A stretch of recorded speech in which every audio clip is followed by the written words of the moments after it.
Good evening, Western Standard viewers, and welcome to Hannaford, a weekly politics show of the Western Standard. It is Thursday, December the 11th. As 2015 closes out, you could say that it has been a tempestuous year for Alberta politics, and especially for Premier Danielle Smith. A quasi-agreement with the Prime Minister over pipelines that may or may not lead anywhere. Separatists in her party and out of it who see pipelines as a litmus test of leadership. Where will that go? The support was solid at the party conference 3 weeks ago, but there were boos. Teachers legislated back to work, and in response, the Alberta Labour movement takes on the government with a total of 21 recall procedures initiated already, including that of Premier Danielle Smith. And creeping progress on healthcare, when people were hoping for, and to be fair, what was promised was quantum improvement 3 years ago. And of course, she is famous now for using the notwithstanding clause 4 times in 3 years. The miserable weather outside McDougall House here in Calgary could almost seem like a metaphor for the Danielle Smith government as the year ends. But what does the Premier think? Let's find out. Well, thank you for this, Premier. My pleasure. Good to see you. Well, it's good to have you on the show. It's kind of you to do it. Madam Premier, may we start with health, education, and pipelines? 3 quick questions in that order. Yesterday, you announced significant funding for assisted living. Mm-hmm. And one of the purposes was to free up acute care beds in hospitals which were occupied by people who needed care, but not hospital care. Yeah. All of that is great, but I remember our first interview when you had just become Premier, and you said, this is what we're going to do. We're going to get people out of the hospitals and into assisted living, and here we are, and we're announcing yesterday that we're going to do this again. When are we going to do the grand openings on these things? Well, the thing that we had to do is create the authority to make some of these decisions. Remember, when we first started, AHS controlled everything. They were the purchaser, the provider, the evaluator. They contracted with themselves, contracted with others, and we didn't really have line of sight into what was happening in the hospitals. When Jason Nixon became the minister who was the lead on September 1st, one of the first questions he asked was, how many beds do we pay for in continuing care? And how many of them are empty? And the answer was, they didn't know. Well, what was happening was that they didn't keep track of this. If a bed opened up, somebody made a phone call and somebody was supposed to keep track of it. He ended up having to hire a call center to figure out how many open beds that we had. We've now since automated that, and there's going to be a portal that comes out very soon. So that was one of the changes that needed to be made. We were also told that there were about 460 people who were living in hospital who needed long-term care. Well, that number turned out not to be true. It was closer to 2,000. And so one of the first things that we did is looked at our 16 acute care hospitals to find out where the problems were. There were some hospitals in the Edmonton area where 40% of the acute care beds were filled with alternative level of care patients. We just didn't have that information until Jason went in and started asking for it. So it is the Fraser Institute adage, if it matters, measure it. Yes. So we started measuring it.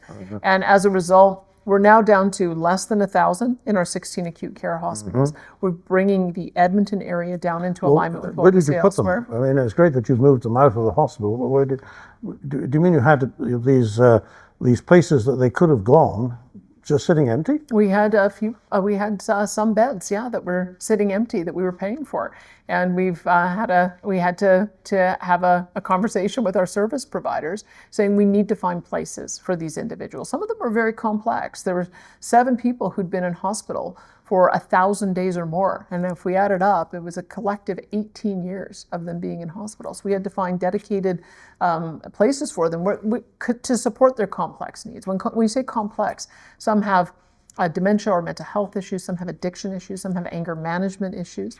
Some of them are senior, some of them are not senior. These things all have to be dealt with. But our hospitals can't just be a catch-all for a difficult to place patient. We've got to find ways to place those patients. We discovered some patients were in hospital because the long-term care facility wouldn't take smokers. Well, how efficient is it to have nurses and doctors rolling somebody down for a smoke break? Not very. So that's another conversation we had to have with our service providers. So those are all things that we needed to do, is to make sure we were making use of our existing beds, finding ways to pay a proper support for those who were complex. And now we just have to build a whole lot more. We're probably about 3,000 beds short of those who need long-term care. And when do you think that you're going to be able to have those 3,000 beds added to the inventory? There's a couple of things that Minister Nixon is doing. One is repairs on existing beds. So there's about 800 that will be brought on stream. There's another 1,500 that are currently in operation. So those will come on stream this year. And then every year, it's going to This year, like 2025? Yes, 2026. 2026. Okay. Yes, coming year. So then every year after, we're going to be investing 1,500 beds a year until 2030. That's the kind of pace that we need in order to keep up.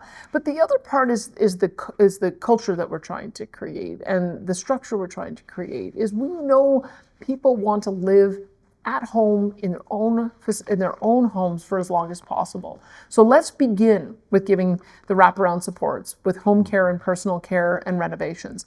And then let's see if we can develop a kinship care program. So maybe they can move in with a daughter or son. And then you can move into independent living with assist. And then the continuum goes on to the round-the-clock care.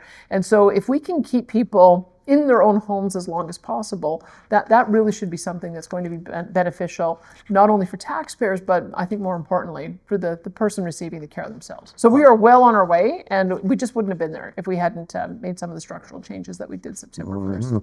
Well, let's talk about structural changes. Yesterday, I was speaking with a nurse, real person, and not one of these, people you invent to make a point, real person, and her question was, I know we need change, but what's it going to look like when it's done? Why will it work better? Can you explain what it is that Danielle Smith is trying to do with health? Well, I can say that the restructuring is now done. And so rather than have a single authority responsible for everything, what we're going to now have is that Alberta Health Services will be responsible for the facilities they run on our behalf. They run 107 facilities, and their job will be to improve the patient experience from the moment you walk in the door to the moment you receive treatment to the moment that you're discharged. Their job will also be to maximize the use of their surgical theaters. We've been upgrading our surgical theaters, and many of them sit empty. Why was none of this possible under the model that you inherited? I think lack of focus, perhaps, because you had AHS, who was also managing Covenant Health, and AHS was managing 50 different charter surgical centers, and AHS was determining whether or not we would have international medical grads, and AHS was running the public health system, and AHS was running long-term care.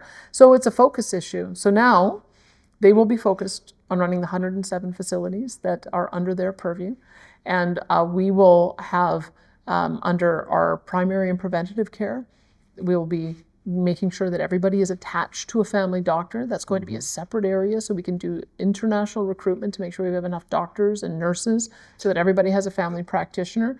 The long-term care will be a separate entity, and mental health and addiction will be a separate entity. So what are the new incentives that are going to make the individuals there was a sorry story you told me earlier about the beds being available, but nobody thought to pick up the phone and let anybody know. Clearly, somebody was not on top of their job. Okay, we have a new structure. Yeah. What are the incentives that are going to keep officials? Well, the notion that we have is funding following the patient to the facility that's best able to give them the treatment. And one of the reasons we know this will work is when we look at our charter surgical facilities, and there's 50 of them, we pay them based on the surgeries they do. Right. And as a result, they've gone from doing 40,000 surgeries when we first started to 65,000 surgeries. At the same time, AHS has just gotten back to the level of surgeries that we started doing, that we were doing in 2019, even though they've had $3.5 billion more. So everyone is now going to be paid. on the basis of the surgeries that they do, especially on the elective side. And we think that that's going to increase the number of surgeries that are done. I'll tell you an example of what I think will happen in practice. If you want to go look at the Humber River model, it's a public hospital in Ontario. And what they realized is that if they gave a surgeon 2 operating room suites in the same 8-hour block, they could get way more production out of those operating room suites. Because a lot of what happens in hospitals is downtime. You go and do your surgery, then you sit back and wait for 45 minutes until the operating room is reestablished with the patient in there, and then you go in. So our typical, Like what the dentists do. completely go back and forth between the rooms. So and I'll tell you what happens. So normally you might get 4 surgeries done in a surgical time block in a public hospital in Alberta right now. Humber River, they did 14 in the same 8-hour time block. So that's the kind of thing we're trying to incentivize, is that if you can do more surgeries in a more efficient way, find a way to restructure your staff, find a way to restructure how you manage your operating rooms, then we want to reward you for it. That's going to make a big difference. Okay, got it. Education. One of the big problems is clearly that there's a lot of people who don't speak English being pushed into the classrooms, and then the door closes and you've got one teacher there and it's very hard to teach. Correct. Why don't we stream people?